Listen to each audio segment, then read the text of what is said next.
Hi guys. All right, so I know I've already done the couple tutorials there on doing the color change and starting a blanket and ending a blanket.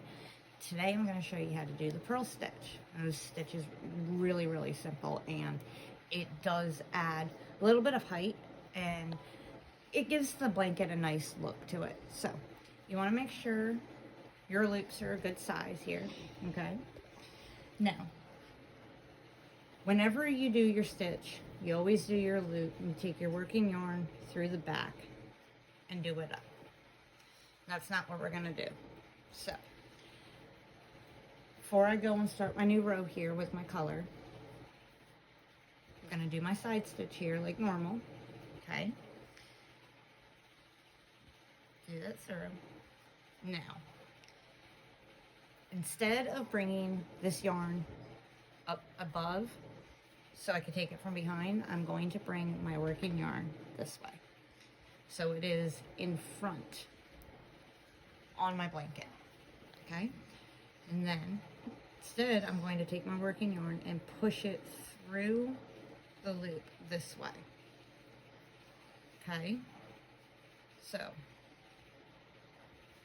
instead of coming from behind, we're gonna go in front. So push it through.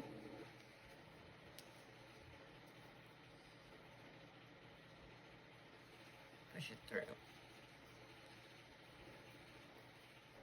Okay, so we're going to continue this all the way down.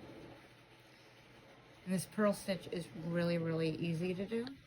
I really like the look of it. I think that when you do one or two rows of the purl stitching, it gives it a little bit of dimension to your blanket. And I like changing the color so that way my purl stitching is, you know, just a little bit different than the rest of my blanket. Now, for right now, I'm just kind of pulling these. I want to make sure that my loops are all the same size. So I'm just kind of adjusting this a little bit.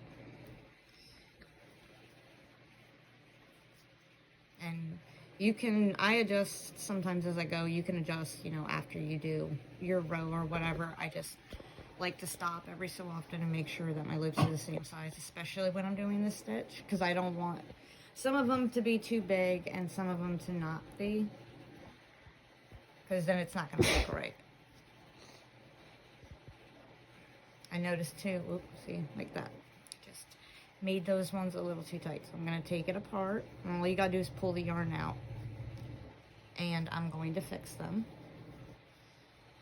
That's one of the best things I love about making these blankets, is that if you make a mistake, all you gotta do is pull that yarn and it'll pull them right out, which is so simple and makes my life so much easier. Because I can't tell you how many times where I have messed up and not liked something and gone and pulled my yarn right on out to get it fixed. This blanket I'm doing, I've actually gone and pulled this blanket apart. Now I think this is number 3 because I'm not liking the way it looks.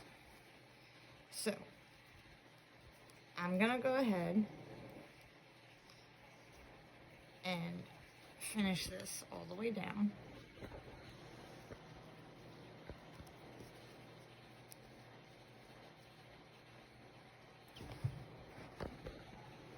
And as you can see already, that it's starting to get that little bump on your blanket,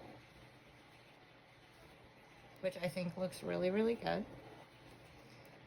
And I will continue doing this all the way down, and then when I get to the end, the last stitch I do, which will be my end piece, like I do on the end here, will be just a regular knit. You won't do the purl stitch, you'll do a regular knit stitch.